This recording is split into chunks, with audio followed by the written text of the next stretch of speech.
ஜோதிட நேயர்கள் அனைவருக்கும் வணக்கம். நேயர்களே, இப்பொழுது நாம் இந்த புது வருடத்திலே தை மாத பலன்களை பார்க்க போகிறோம். அந்த தை மாத பலன்களில் விருச்சிக ராசிக்கு என்ன மாதிரியான பலன்கள் என்பதை பார்ப்போம். இந்த தை மாதத்தை பொறுத்தவரை விருச்சிக ராசி நேயர்களுக்கு ராகுவோட நட்சத்திரத்தில் பிறக்கின்றது. யோகம் சித்த யோகமாகவும் இருக்கின்றது. சந்திராஷ்டிரமம், கடகராசிக்கு சந்திராஷ்டிரமம் உண்டு. நாம யோகம் அதுவும் நல்ல முறையில் இருக்கிறது. கர்ணம் பத்திரையாகவும் இருக்கின்றது. ஆக மொத்தத்தில் இந்த விருச்சிக ராசி நேயர்களுக்கு இந்த பிறக்கக்கூடிய இந்த தை மாதம் சூரியன் இதுவரைக்கும் குழப்படியாக இருந்த சூரியன் மாறி போயிடுவார். ஜெயஸ்தானத்துக்கு போகிறார், வெற்றி ஸ்தானம். அப்போ இந்த தை மாதம் கடகராசி நேயர்களுக்கு எதிர்ப்புகள் மற்றும் சில சூழ்நிலைகள் இருந்தாலும் ஒரு சில நன்மைகளும் இவர்களுக்கு உண்டு.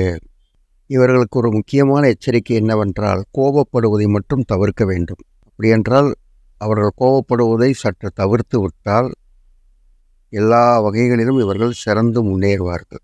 தை மாத கிரக பலன்களில் இந்த தை மாதத்திலே இவர்களுக்கு சாதகமான சூழ்நிலையும் நிலவும்.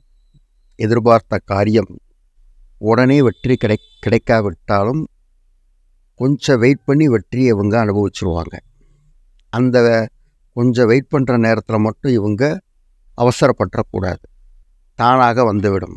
யாருக்கும் ஜாமீன் கொடுத்து விடக்கூடாது. அதே மாதிரி கடன் வாங்கக்கூடிய நேரம் அதையும் ரொம்ப ஜாக்கிரதையாக பார்த்து வாங்கணும்.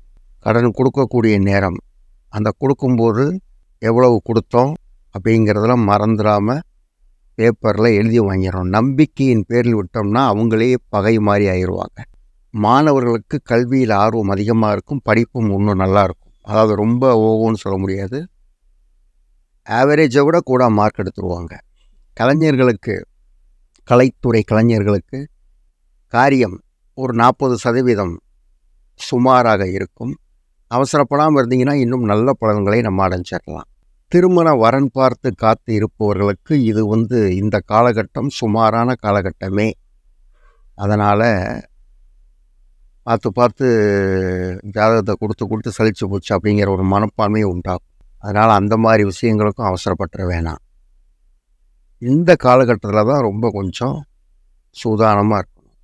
சில நன்மைகள் வரப்போகுது, அது கிடைக்கிறதுக்கு கொஞ்சம் காலதாமதமாகுது, அவ்வளவுதான். மற்றபடி பாதிப்பு அந்த மாதிரி தன்மைகள்லாம் உருவாகாது. இதில் இன்னொரு விஷயம் என்னவென்றால், அரசாங்க வேலைக்கு எதிர்பார்த்து காத்து கொண்டிருப்பவர்களுக்கு சற்று தாமதமான சூழ்நிலை உருவாகும். அவங்க கொஞ்சம் யாரையும் நம்பி பணங்கணம் கொடுத்துட வேண்டாம். இந்த காசும் பிளாக் ஆயிரும். நம்மளுக்கு கிடைக்க வேண்டிய அந்த வேலையும் தடையாகி போயிடும். நீங்கள் கொடுத்த ஆட்கள் நல்ல ஆட்களாக தான் இருப்பாங்க. ஆனால் உங்களுடைய அந்த விருச்சிக ராசி டயத்துக்கு அவங்களுக்கு அங்கே லேட் ஆகும். அதனால் சில வாக்குதாவங்கள்லாம் வரும். ஏன்னா விருச்சிக ராசிக்கு சொன்ன மாதிரி இருக்கணும். அதனால் இவங்க கோவப்பட்டுருவாங்க. விவசாயிகளுக்கு லாபங்கள் ரொம்ப மேலேயும் போகாது, ரொம்ப கீழேயும் போகாது, ஆவரேஜாக கொண்டு போகும். அடுத்ததாக பெரியோர்களுக்கு சற்று கோபதாபங்களை மிகவும் குறைத்துக்கொள்வது மிகவும் நல்லது.